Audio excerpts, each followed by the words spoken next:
yang di Bekasi sampai ada subjek yang bilang saya berangkat kerja kayak berangkat ke tempat maksiat. Itu kan kayak merasa berdosa banget gitu sebagai seorang perempuan gitu. Dia sendiri merasa ada tekanan-tekanan itu tapi dia tidak berdaya gitu.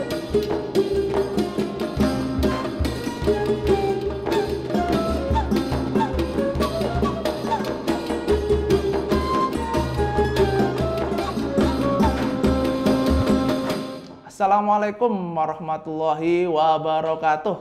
Ketemu saya dengan Dedik di program Islami Talk. Islami Talk ini program untuk kita berbincang dengan teman-teman dari banyak sekali segi, mulai dari aktivis Islam, mulai dari orang yang berdakwah digital, sampai orang-orang biasa yang mungkin tidak kita kenal.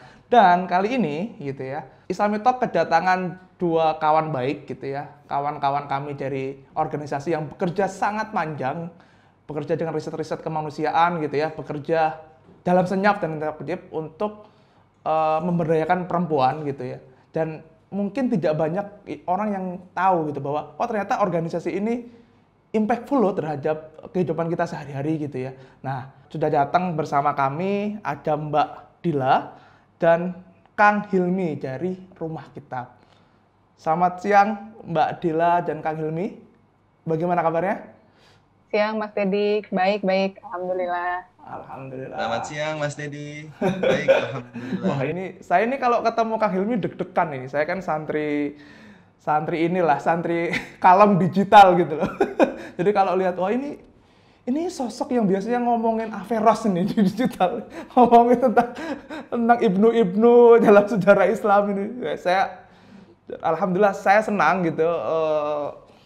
Teman-teman Rumah Kitab, Mbak Dila, terus Kang Hilmi bisa datang dan kita akan ngobrol banyak tentang sebenarnya gitu ya, Rumah Kitab itu apa sih dan ngapain gitu. Mungkin bisa dijawab Mbak Dila atau Kang Hilmi, monggo. Oke, saya dulu ya Mas Hilmi, nanti Mas Hilmi kalau ada yang kurang-kurang Betul. bisa menambahi. Jadi, emang harus perempuan duluan sih, Bang. Ya. Jadi Rumah Kitab itu sebenarnya ada kepanjangannya ya. Nama lengkap lembaga kami adalah Yayasan Rumah Kitab Bersama Indonesia gitu ya. Tapi karena cukup panjang akhirnya disingkat menjadi Rumah Kitab.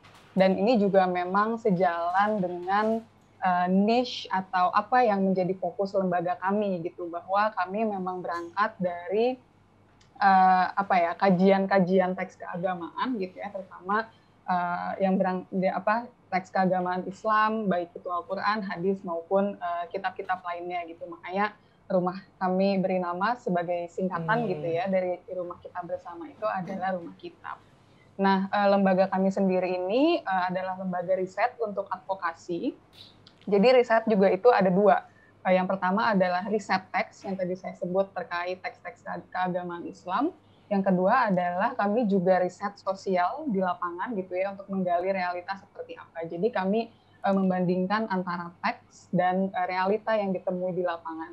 Nah, dari hasil penelitian tersebut itu kami publikasikan menjadi produksi pengetahuan, entah itu buku, video dan beragam produksi pengetahuan lainnya yang kami gunakan sebagai alat advokasi.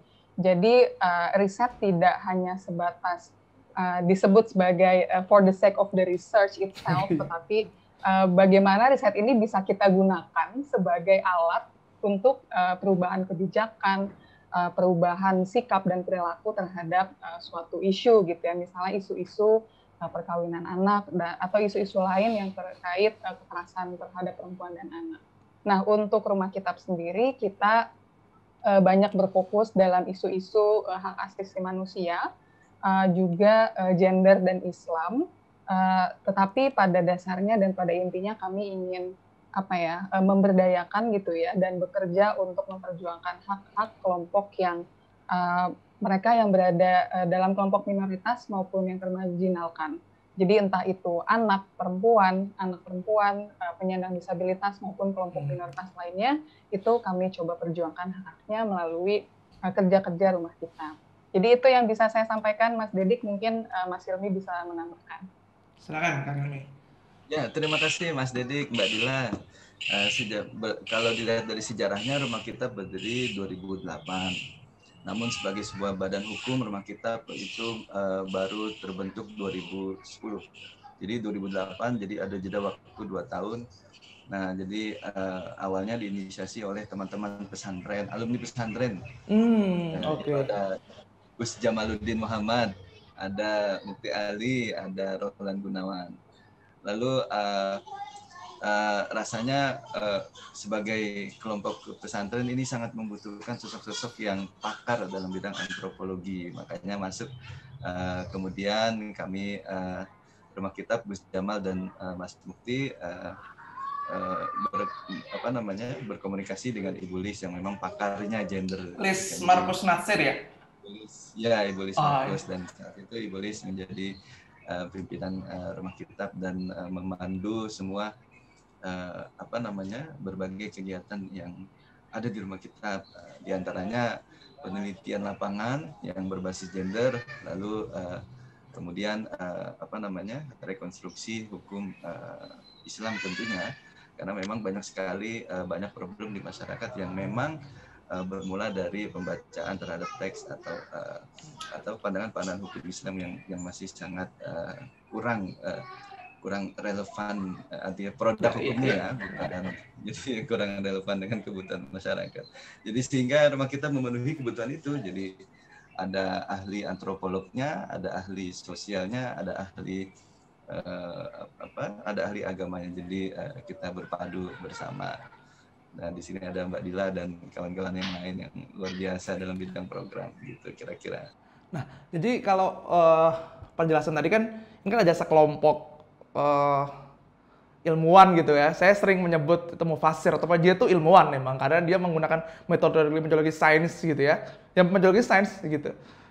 Dan sekelompok ilmuwan dalam ahli kitab gitu ya. Ini berkumpul lalu merasa bahwa butuh kaki untuk ke masyarakat gitu. Dan kakinya itu ketemu dengan Bu Lis gitu ya. Bu Lis Markus Natsir adalah seorang yang lama sekali bergelut di jalan advokasi, salah satu tokoh peneliti dan peneliti senior yang beneran dia terjun ke masyarakat, bukan hanya terjun sih, dia bergumul dengan masyarakat, mengerti persoalannya, dan teman-teman menggabungkan dua hal itu di Rumah Kitab. Nah, riset yang kalian bikin itu apa aja sih gitu ya? Kok ini menarik kan, dari saintis bertemu dengan realitas di masyarakat, apa yang terjadi gitu? Mungkin Mbak Dila? Mbak Dila silakan. Ya, kalau riset-riset tadi seperti yang disebutkan ya gitu, kita menggabungkan antara riset teks dan juga riset sosial gitu. Misalnya contoh tentang isu perkawinan anak gitu ya. Okay. Itu waktu isu ini mulai dibincangkan pada awal 2013, 2014 gitu. Itu memang kita belum punya banyak data lah atau bukti terkait apa sih yang menyebabkan perkawinan anak ini terjadi gitu. Nah, Rumah Kitab tuh mencoba untuk menjawab itu gitu dengan dua riset tersebut gitu. Kita melakukan riset teks, melihat teks-teks keagamaan, nanti Mas Hilmi lah yang bisa menjelaskan gitu ya, sampai keluar buku fikih perkawinan anak gitu. Dan di saat waktu yang sama kita juga melakukan riset di 9 wilayah waktu itu, di 5 provinsi di Indonesia untuk melihat apa sih penyebab perkawinan anak gitu. Ternyata kami menemukan salah satu hal yang itu tidak terbayang saat kita mendesain penelitian adalah, ternyata perkawinan anak itu sangat berrelevan atau berkorelasi dengan perubahan ruang hidup atau kerusakan lingkungan gitu. Jadi kalau misalnya kita bandingkan data dengan data-data BPS yang melihat bahwa perkawinan anak itu terjadi di paling tinggi ya di Kalimantan, di Sulawesi, itu adalah wilayah-wilayah yang paling banyak mengalami perubahan ruang hidup gitu ya, yang tadinya industri kemudian yang tadinya agraris gitu berubah menjadi pertambangan dan sebagainya, atau perubahan jenis tanaman gitu, itu ternyata sangat berpengaruh besar terhadap perkawinan anak. Dan itu juga menyebabkan terjadinya perubahan relasi gender dalam keluarga, di dalam masyarakat gitu, di mana karena dulu masyarakat yang agraris ini perempuan tadinya berkontribusi gitu ya, kemudian dia menjadi kehilangan pekerjaannya. Ini memaksa perempuan untuk misalnya dia menjadi tenaga migran atau bekerja di kota gitu ya. Tetapi kemudian ini yang lelaki-lelaki gitu ya, mohon maaf, Mohon maaf, tidak dipersiapkan untuk mengambil alih tugas perempuan di dalam rumah gitu, tidak dipersiapkan untuk mengurus anak gitu, sehingga anak itu menjadi diasuh oleh neneknya atau keluarga besarnya gitu, dan itu menciptakan apa yang disebut sebagai, kami menyebutnya sebagai yatim piatu sosial gitu. Dia berayah beribu, tetapi pada faktanya dia tidak mendapatkan pengasuhan itu dari orang tua gitu. Nah, itu yang salah satu hal yang menyebabkan anak-anak akhirnya menjadi menikah atau terpaksa menikah gitu ya. Kemudian juga adanya pandangan-pandangan keagamaan yang mengambil justifikasi gitu ya dari teks keagamaan, dan juga ya dan ada peran tokoh-tokoh formal dan non formal gitu yang dia yang bukan berasal dari tokoh yang official gitu ya dari negara, tetapi tokoh-tokoh yang non formal yang memuluskan jalannya perkawinan anak ini gitu. Makanya dari hasil penelitian lapangan tersebut, kemudian hasil teks kajian tersebut, kami mencoba untuk membuat fakta gitu ya atau bukti gitu bahwa begini loh gitu data perkawinan anak di Indonesia, dan itu akhirnya setelah perjalanan panjang gitu, tentu Rumah Kitab tidak bekerja sendiri gitu, kami bekerja berjejaring gitu dengan teman-teman organisasi lain, dan akhirnya tahun 2019 lalu itu undang-undang perkawinan direvisi gitu ya, yang tadinya batas usia minimal menikah dari 16 tahun hingga 19 tahun. Itu adalah perjalanan panjang sebuah advokasi gitu ya, tetapi itu tentu harus berbasis data dan bukti gitu, dan salah satunya adalah riset lapangan gitu. Jadi itu adalah salah satu kontribusi Rumah Kitab.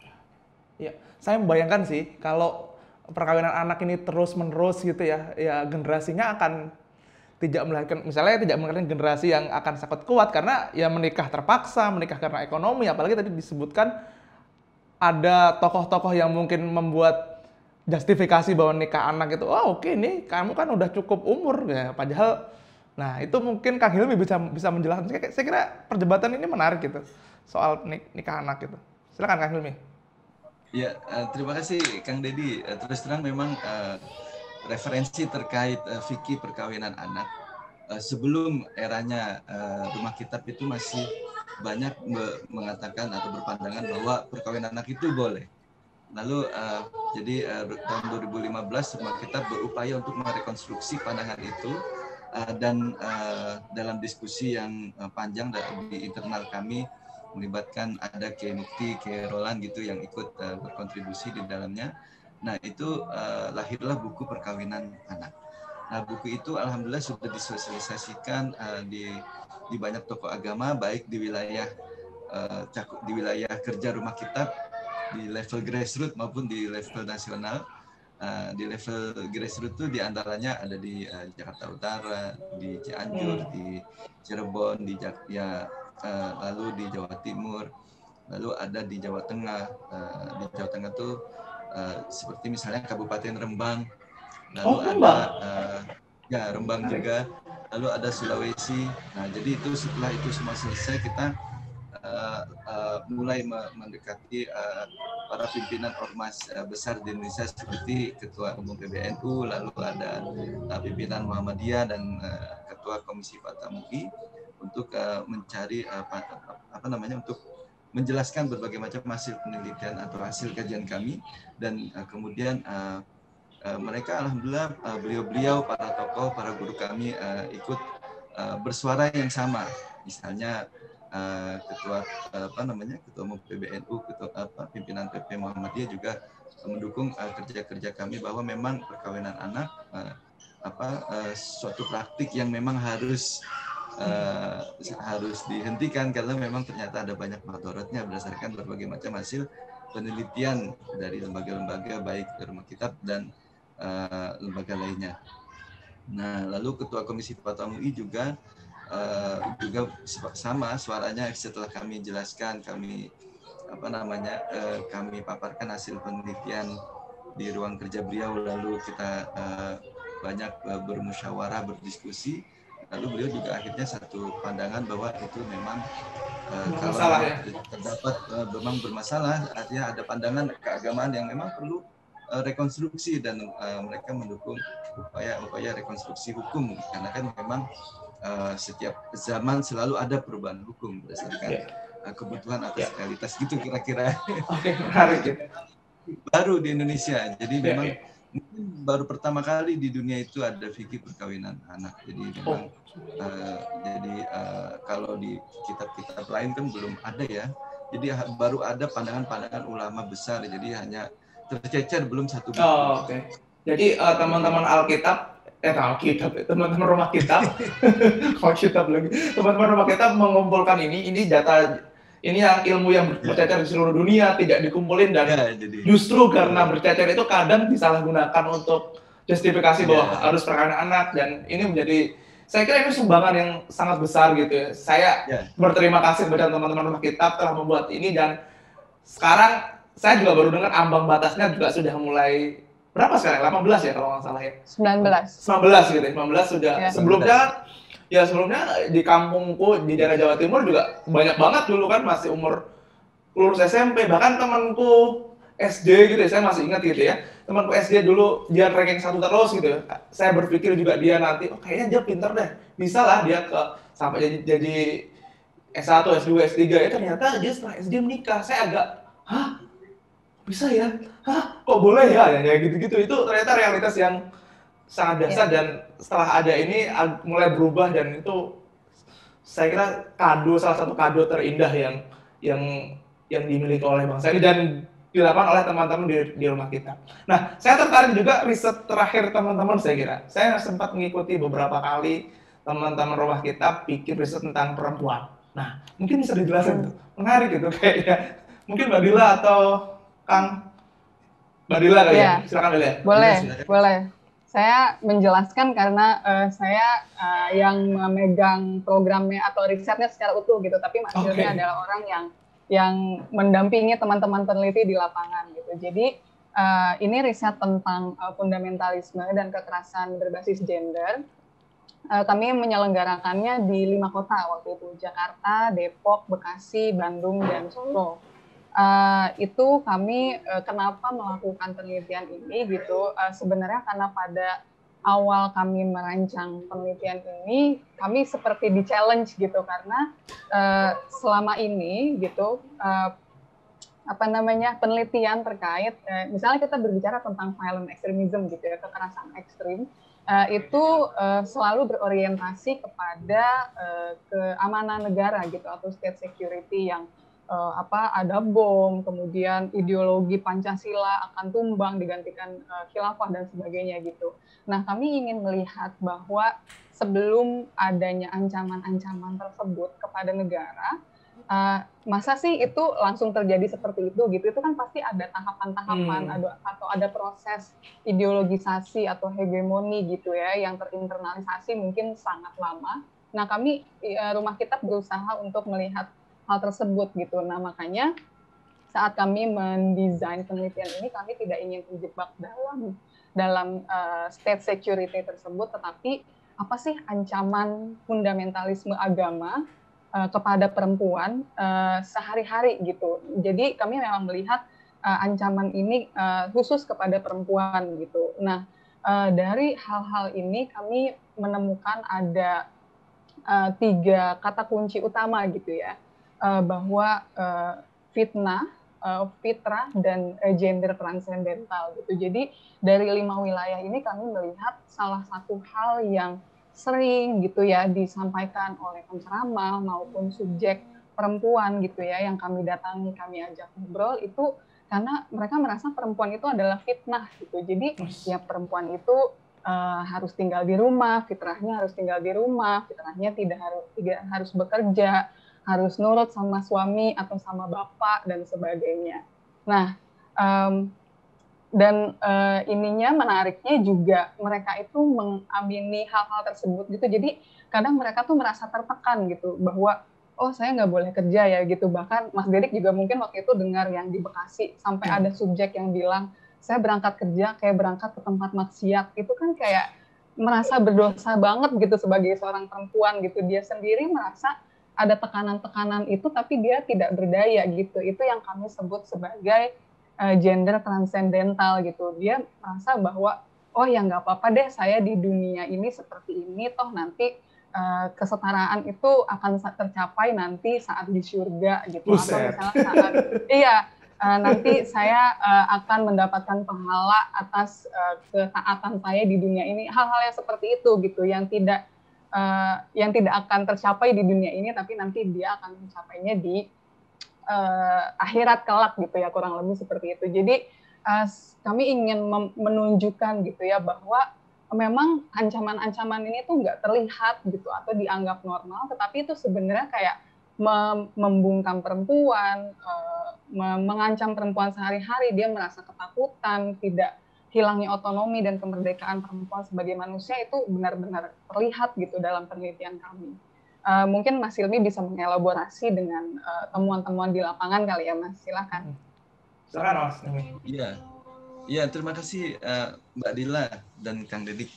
Jadi memang keunggulan Rumah Kitab itu ciri khasnya dari dua dimensi itu. Pertama dimensi tafsir yang konkret, yang tajam terhadap dunia konteks, dan tafsir yang tajam terhadap dunia teksnya gitu. Nah, jadi berdasarkan alat analisis feminisme itu sangat membantu dalam kerja-kerja Rumah Kitab dalam dunia penelitian di lapangan. Terakhir dalam soal perempuan dalam dunia fundamentalisme. Nah, jadi setelah kajian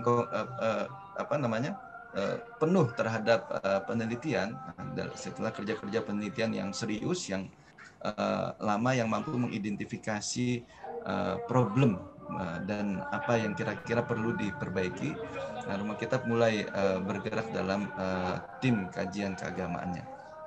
Nah, diantaranya memang ada permasalahan konteks itu berlanjut di terjadi di beberapa kota, artinya di daerah urban gitu ya. Justru urban ya, Mas?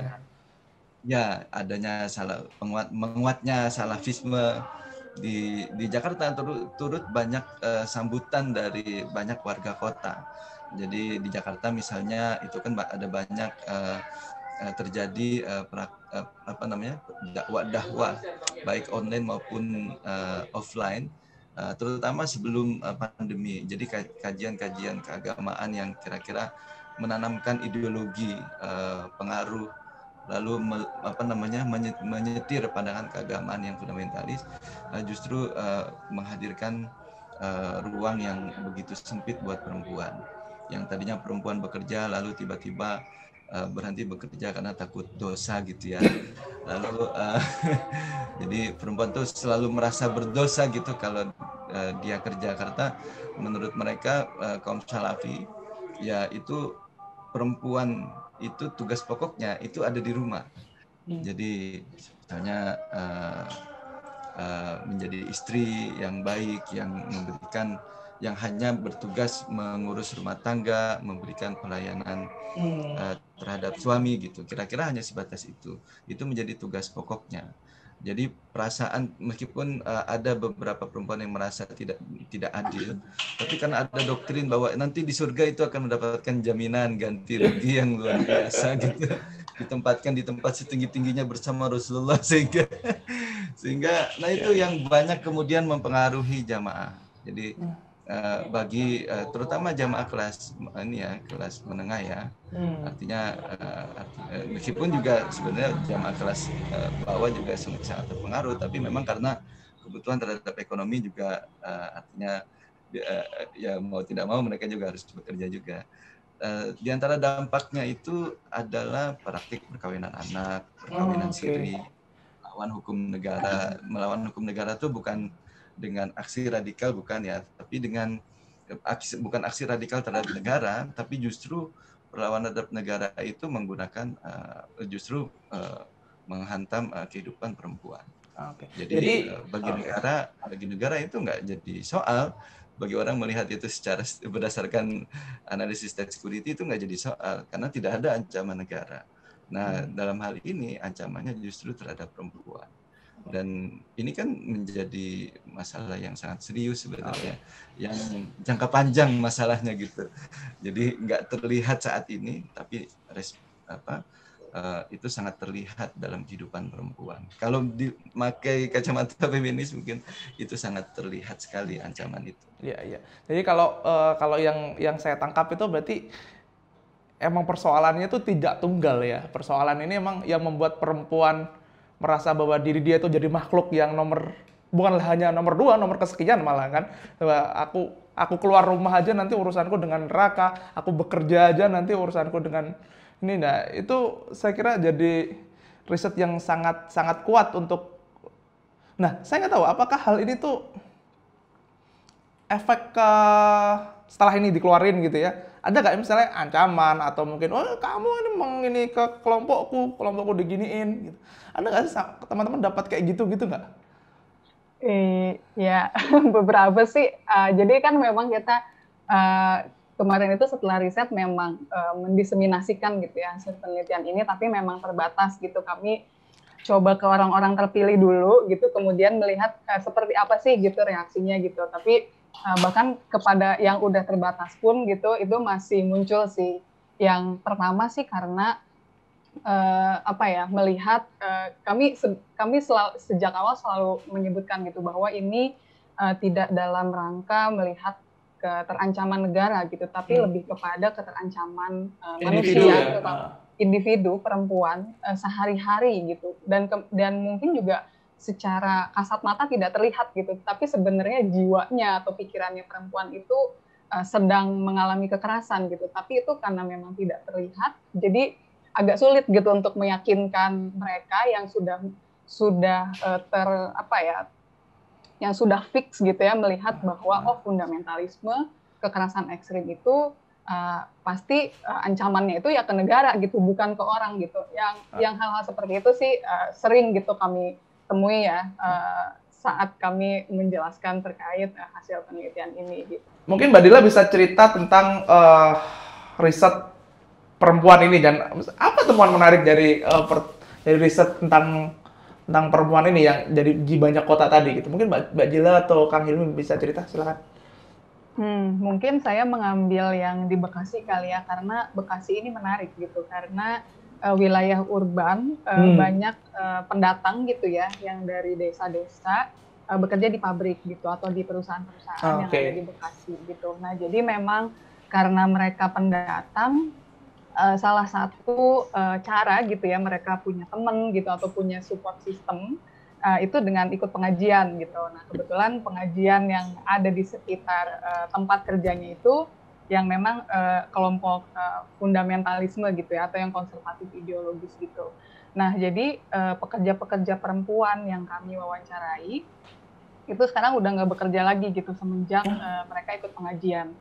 Salah satunya itu yang tadi yang dia bilang, saya pergi ke tempat kerja itu karena seperti pergi ke tempat maksiat itu karena dia salah satunya ikut pengajian di Bekasi. Karena sebelumnya di kampung tuh dia itu dulu pekerja, terus ikut pengajian di daerah industri itu, lalu dibilangin bahwa kamu kerja ini maksiat gitu ya, neraka gitu. Terus dia berhenti. Ya, berhenti. Ini jadi dia juga dapat mind blowing sih.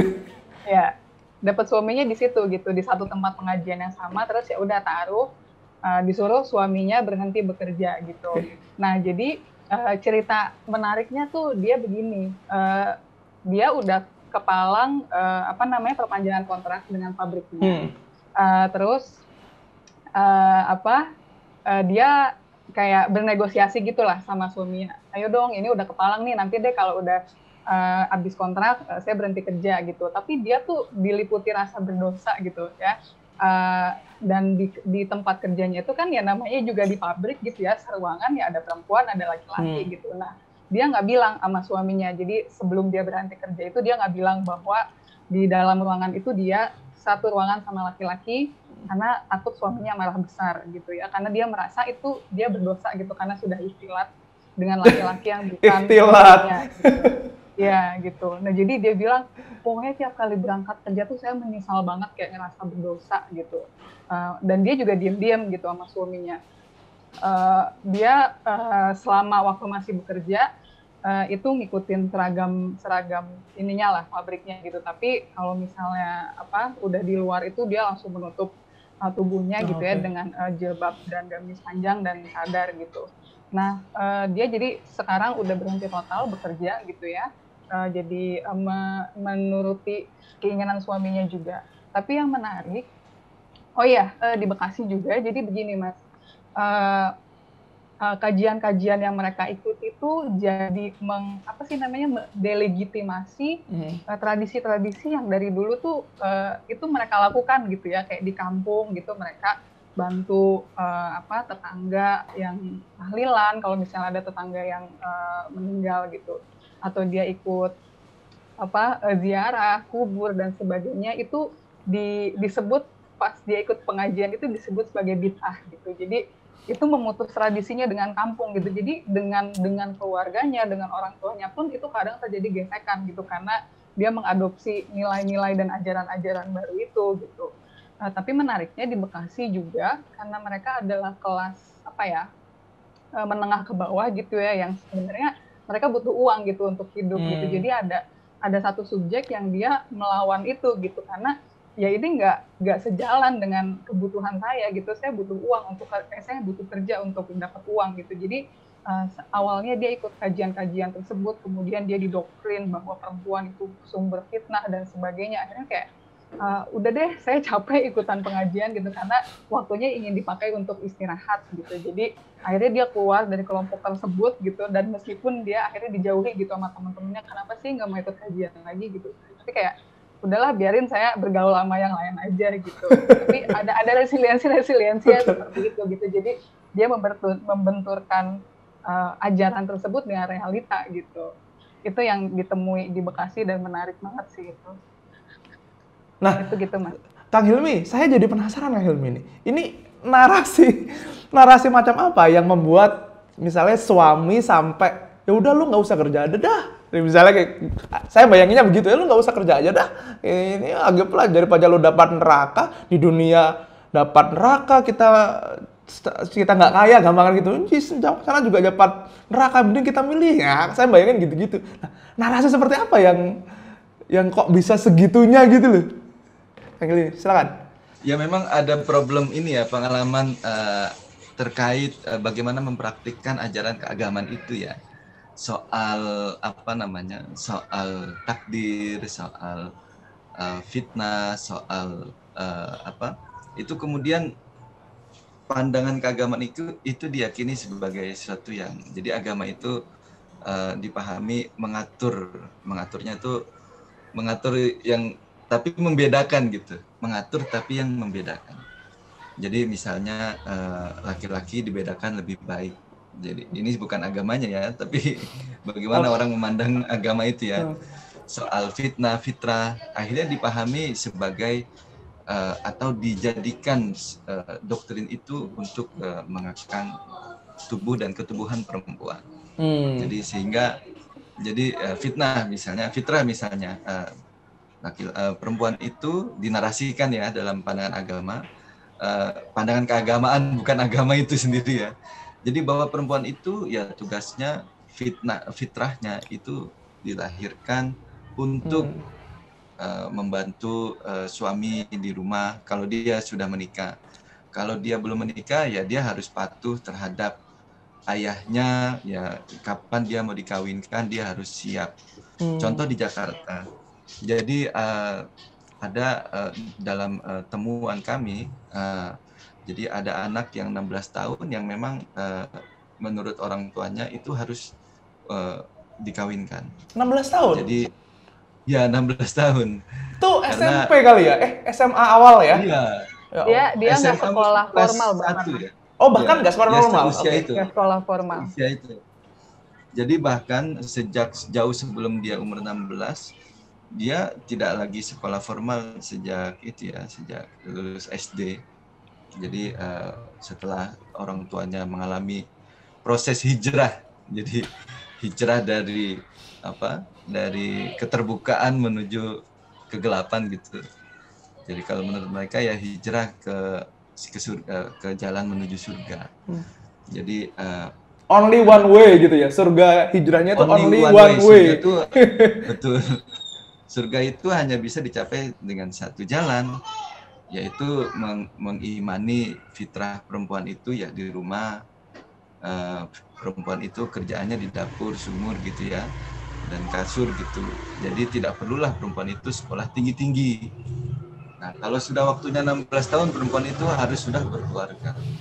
Jadi dari mulai lahir sampai dia usia menikah, dia ada di bawah otoritas yang otoritarian. Jadi apa ya? Tirani dari ayahnya gitu. Tirani dari small inilah ya, small family gitu ya. Iya, small entity bernama keluarga gitu ya. Keluarga, suami dan lain sebagainya. Jadi suami itu, jadi laki-laki itu sebagai sebuah pusat utama dari kehidupan perempuan. Jadi laki-laki itu menjadi pusat utama, jadi poros utama ya. Jadi poros utama didahulukan, dilebihkan, dipandang lebih gitu. Nah, harus jadi, konsep idealnya kayak gimana, Kak Hilmi, menurut Islam? Kalau tadi kan ada small entity yang membuat kemanusiaan seorang perempuan itu jadi dia jadi merasa terabaikan, menjadi secara nggak langsung dia terenggut, dia menjadi sekunder lah begitu. Nah, betul. Idealnya menurut konsep Islam gitu ya, dalam itu apa? Misalnya yang dipanggil teman-teman di rumah kitab ini. Ya, jadi berdasarkan pandangan, berdasarkan analisis maqasid syariah. Jadi memang problem pembacaan teks adalah bagaimana problem orang mengkaji agama adalah bagaimana alat bacanya itu. Ya, kita menggunakan alat baca maqasid syariah. Tapi maqasid syariah juga tidak bisa berdiri sendiri tanpa ada analisis feminisme untuk menafsirkan konteks itu. Menafsirkan mana mafsadah, mana madarat. Jadi maqasid syariah itu tidak dalam fungsi untuk menafsirkan mana mafsadat, mana madarat, karena itu wilayahnya wilayah sosial, wilayah sains sosial ya. Nah, jadi berdasarkan alat baca itu, rumah kitab menemukan pandangan yang sangat baik soal 5 prinsip dalam Islam itu, bahwa ya laki-laki dan perempuan sama-sama punya hak untuk hidup secara merdeka. Karena kan Nabi kan pada awalnya, awal visi kenabian, awal visi dakwahnya itu justru adalah memerdekakan manusia. Oh iya betul. Tadinya perempuan yang jadi budak dimerdekakan. Tadinya perempuan yang tidak dapat waris dibagi haknya sebagai warisan dalam warisan. Lalu perempuan yang tidak dikasih mahar dan lain-lain dikasih mahar. Lalu ada pembatasan sampai monogami. Jadi tapi itu tidak menarik itu. Menarik itu monogami. Tapi pembacaan itu tidak ditemukan karena tidak menggunakan alat analisis maqasid syariah. Nah, jadi akhirnya setelah Kanjeng Nabi wafat, pandangan keagamaan itu kembali kepada pandangan-pandangan semi jahili lah, jadi yang patriarkis, neo-jahilian. Jadi dan itu dilanggengkan oleh politik juga. Politik, jadi ada banyak faktor yang langgengkan itu, karena dalam sejarahnya banyak para filosof, para sufi yang justru bernasib tragis ya, yang justru mereka punya jasa besar dalam peradaban Islam, tapi difitnah lalu disengsarakan hidupnya, dan yang menang adalah kaum fuqaha yang mendukung patriarkisme, yang mendukung status quo. Jadi mereka yang mendukung status quo itu ya mereka yang bertahan, dan sampai sekarang akhirnya pandangan-pandangan keagamaan itu kemudian yang hadir sampai saat ini adalah pandangan-pandangan keagamaan yang diskriminatif terhadap perempuan. Karena kelompok yang pembawa fikih patriarkis yang patriarkis itu ya justru yang berhasil sampai berhasil viral hingga zaman ini. Gitu. Menarik. Berhasil viral sampai zaman ini, itu menarik itu. Sementara pandangan progresif seperti Imam Syatibi itu tidak diviralkan, bahkan dibekukan. Gitu. Makanya jadinya kalau keterangan di awal teman-teman kan ini tercecer di banyak tempat gitu ya, di khazanah-khazanah yang progresif ini tercecer di banyak tempat. Kita Terus mencari teman-teman serakan-serakan ya, yang ada tadi. teman-teman rumah kitab mengkolek ini jadi satu pemikiran yang sebenarnya bukan kok berusaha membuat baru, tapi memformulasikan dengan konteks Indonesia untuk perubahan, untuk membuat laki-laki dan perempuan itu setara, dan sebenarnya kan gitu kan sebenarnya. Ya. Betul, karena itu Islam itu ainal Islam kalau dikatakan al-Islam fi Indonesia. Islam itu di Indonesia. Ya. Jadi karena lahirnya peradaban Islam kontemporer itu justru yang menyatukan itu adalah kita. Mereka yang punya pandangan-pandangan kontemporer tetapi tidak viral. Rumah kitab yang menyatukan pandangan progresif itu, yang tidak viral-viral itu kemudian kita viralkan dalam menarik nih, saya suka istilahnya viral di zamannya dan viral dibawa ke gini. Nah, saya jadi penasaran mungkin ke Mbak Dila gitu ya. Tadi kan kita udah cerita banyak tentang bagaimana ideal jadi seperti, terus kalau lihat dari risetnya ya seperti bilang Mbak Dila ini kan kelompok-kelompok ini kok sepertinya kuat. Nah gitu, kenapa kok kelompok-kelompok ini kuat gitu? Kelompok yang membawa garis ultrakonservatisme gitu ya. Kenapa kelompok ini kok begitu kuat? Apa yang melatar belakangnya? Dan mungkin kalau ada contoh kasus, wah jadi menarik banget ini. Silakan, Dila. Iya, ini mungkin nanti bisa ditambahin Mas Hilmi ya, karena saya kurang ahli gitu ya. Jadi kalau misalnya dilihat dan berdasarkan riset dan juga obrolan-obrolan dengan teman-teman di rumah kitab gitu, bahwa sebenarnya kelompok-kelompok yang fundamentalisme gitu ya, kita katakan seperti itu, sebenarnya mereka minoritas lah gitu, bisa kita sebut gitu. Nah, tapi gimana sih kok mereka bisa sangat selalu ada gitu ya, beredar di sosmed di mana-mana gitu. Itu karena memang mereka sangat militan gitu ya dalam post-post di sosial media gitu, dan bikin video-video, konten dan sebagainya gitu. Jadi kalau misalnya kita bandingkan dengan rumah kitab gitu, rumah kitab yang kita adalah lembaga akademik gitu, dan kita punya pakem-pakem tersendiri gitu, nggak bisa langsung post gitu. Tapi kan kita harus melihat bahwa ini berbasis data nggak, berbasis bukti nggak gitu. Dan terkadang kalau misalnya kita ngeluarin post yang seperti itu gitu, kadang nggak ngena juga gitu kan ke masyarakat yang dalam tanda kutip awam gitu ya, karena basis kita kan memang riset gitu. Jadi bagaimana sih, ini adalah salah satu tantangan kami juga gitu, yang akademis ini gimana biar bisa kita komunikasikan kepada orang-orang yang bukan di bidangnya gitu ya, yang bukan familiar dengan isu-isu kita gitu. Nah, sementara kalau kelompok yang sana mereka menggunakan teks yang sama dengan kita gitu ya, menggunakan argumentasi yang sama, tetapi ya karena memang metodologinya adalah tekstualis, jadi ya udah gitu, kayak comot post gitu, ya udah tinggal tulis aja gitu, apa yang ada dalam teks itu ya itu adalah artinya gitu. Sementara kan kita pakai metodologi yang tadi Mas Hilmi bilang, maqasid syariah, keadilan gender gitu ya, itu membutuhkan waktu lama gitu untuk membuat satu konten aja tuh lama gitu, sebenarnya yang itu lebih mudah dan lebih militan gitu. Jadi itulah tantangan-tantangan kita ketika dihadapkan dengan kelompok-kelompok tersebut gitu. Ya, gimana Mas Hilmi? Mas Hilmi, jadi memang ini Indonesia ini lahan yang subur bagi perkembangan salafi dan aliran dari Timur Tengah yang fundamentalis ya. Jadi sementara salafi sebenarnya sedang menghadapi pengusiran ideologi ya di negaranya sendiri ya oleh Pangeran Muhammad bin Salman ya. Tapi tidak semudah itu diusir ya, karena ideologi itu nggak bisa diusir. Meskipun orang sudah dibubarkan terus, tapi ideologi juga masih kuat karena ada di alam pikiran, dia ada di keyakinan manusia, ada di cara pandang. Makanya rumah kitab itu fokusnya adalah diantaranya dalam bidang keagamaan, merekonstruksi cara pandang itu. Jadi merekonstruksi soal cara pandang fitrah, merekonstruksi soal cara pandang apa itu fitnah, merekonstruksi soal cara pandang agar pandangan-pandangan yang diskriminatif itu tidak ada lagi.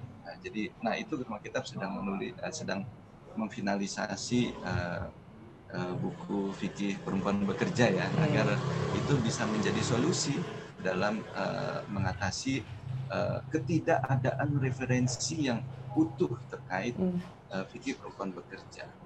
Berarti emang selama ini emang tidak ada yang fikih spesifik gitu ya, yang menjadi how to Muslim untuk apa ya, untuk menghadapi realitas gitu atau ketemu konteks yang hari ini pekerja gitu, tidak ada ya Bang ya? Menarik gitu. Belum ada. Mungkin selama Islam Indonesia baru lahir ya, itu fikih perempuan bekerja. Berarti ini layak untuk diterbitkan ke berbagai negara ini Mbak Nadila dan justru ini sangat layak Mas diterjemahkan ke dalam bahasa Inggris agar bisa dibaca oleh banyak orang di luar Indonesia. Karena itu bisa menjadi kontribusi internasional justru, tidak hanya kontribusi di nasional. Karena saya sudah searching kemana-mana itu tidak ada buku yang spesifik utuh membahas soal fikih perempuan bekerja dari sudut pandang analisis maqasid syariah dan analisis gender dalam hal bersamaan itu tidak ada. Jadi rumah kita menggali itu, merekonstruksi itu, mencari pandangan-pandangan yang sangat tidak didengar orang menjadi ya diviralkan dalam buku itu. Jadi itu jadi upaya yang sangat serius, tentunya kontribusi yang saya kira mudah-mudahan bisa banyak pihak yang merasakan kontribusi itu. Jadi memang itu tidak mungkin nanti bukunya bisa jadi seperti bukunya Yasser Auda ya. Betul. 8 bahasa. Iya benar. Iya. Juga. Maqasid syariahnya Yasser Auda. Ya, salah satu redaktor kami menulis tesis tentang itu, Hengki Ferdiansa. Dan saya kira makanya saya kira kalau dengan pola yang serupa dengan seperti bikin teman-teman, saya udah kebayang sih udah beberapa hal yang ya at least itu akan menjadi titik pijak untuk dalam tanda kutip melawan fundamentalisme atau melawan ini ya dan menjadi titik pijak untuk teman-teman perempuan kalau ketemu dengan hal yang serupa lagi nih, lu nggak boleh nih, lu gini, pokoknya diluluin terus lah. Kamu orang kedua deh, minimal enggak nih, di sini enggak nih, minimal enggak nih, gitu. Aku bayangnya gitu. Nah, terakhir saya kira, menurut Mbak Dila, menurut ini tren ke depan ini bagaimana? Apakah perempuan gitu ya, mungkin temuan jadi riset, apakah perempuan akan terus dijadikan nomor kedua gitu ya? Kalau melihat jadi perkembangan sekarang gitu. Gimana menurut Mbak Dila atau Mas Hilmi dulu lah. Nah, ini sekarang Mas Hilmi dulu berarti. Ya, siap. Tapi memang proses advokasi itu tidak mungkin waktunya sebentar, Mas. Jadi butuh waktu yang sangat panjang ya. Butuh upaya serius, upaya bersama. Jadi tentunya seperti biasa rumah kita selalu menggandeng mitra-mitra lokal, dan tentu saja kita sangat terbuka, ada banyak organisasi yang nanti dalam proses advokasinya yang bisa mendukung kerja-kerja rumah kita dan bisa berjalan bareng untuk memberikan advokasi kepada masyarakat. Saya kira itu. Jadi ada banyak pihak yang perlu diadvokasi dan perlu ada gerakan bersama. Saya kira tanpa itu akan sangat sulit, terutama mengubah cara pandang orang, cara pandang agama ya. Yang bagi kalangan tradisional kan itu sangat relatif kebenarannya. Padahal kita mengukur benar salah itu apakah itu mafsadat atau madharat. Nah, jadi ya gitu. Sementara yang sebelah radikalnya, fundamentalnya itu tidak menolak, tidak menerima pandangan selain mereka. Dan itu karena itu butuh upaya serius. Saya yakin teman-teman dari kalangan NU dan tokoh-tokoh Muhammadiyah, MUI dan itu bisa saya kira bergerak bersama untuk membantu perempuan-perempuan Indonesia terbebas dari atau merdeka dari belenggu pandangan salafi. Belenggu patriarkisme itu. Jadi kita ini masih dijajah sama salafi. Ini menarik ya, kita masih dijajah secara pemikiran. Penjajahan ideologi. Padahal sebenarnya mereka tidak banyak amat sebenarnya, tapi voice-nya gitu ya. Ini repetisi dari voice-nya ini begitu dahsyat gitu, begitu banyak banget yang seolah-olah kelompok moderat kalah gitu. Padahal sebenarnya ya nggak kalah juga. Ini soal adu kuat di media sosial atau adu kuat di ini aja gitu kan gitu. Tapi memang pada akhirnya mempengaruhi masyarakat yang awam ya, yang apa masa mengambang. Jadi akhirnya mereka mengakar tersebarnya di situ. Kira-kira gitu. Nah, mungkin Mbak Dila, ini akan terus nggak nih tren perempuan jadi makhluk kedua gitu kalau melihat temuan-temuan dari teman-teman? Oke. Kalau saya sih ini ya optimis gitu bahwa memang tadi seperti Mas Hilmi bilang bahwa kerja-kerja advokasi ini masih sangat panjang gitu ya, apalagi isu perempuan itu isu yang tidak tunggal gitu ya, perempuan juga sangat beragam berdasarkan kelas, suku, agama dan latar belakang lainnya. Tapi apa ya, saya jadi teringat gitu kata buku. Sebuah buku judulnya Factfulness yang menulis orangnya sudah meninggal, namanya Hans Rosling gitu. Jadi dia mengumpulkan data-data statistik dari seluruh dunia gitu, kemudian melihat tren dari masa ke masa gitu. Kemudian dia bilang bahwa kondisinya memang masih buruk gitu, tetapi dari masa ke masa ya, ini akan menjadi lebih baik gitu. Jadi tentu saja masih banyak kerja-kerja gitu. Dan juga masih banyak hal yang harus diperjuangkan untuk isu perempuan, tetapi saya optimis gitu bahwa kedepannya kita perempuan mendukung perempuan maupun laki-laki bersama-sama mendukung perempuan, itu menurut saya akan bisa membuat kondisi perempuan jauh lebih baik gitu daripada sebelum-sebelumnya. Itu sih kayaknya dari saya sedikit penutup. Oke. Mas Dedik.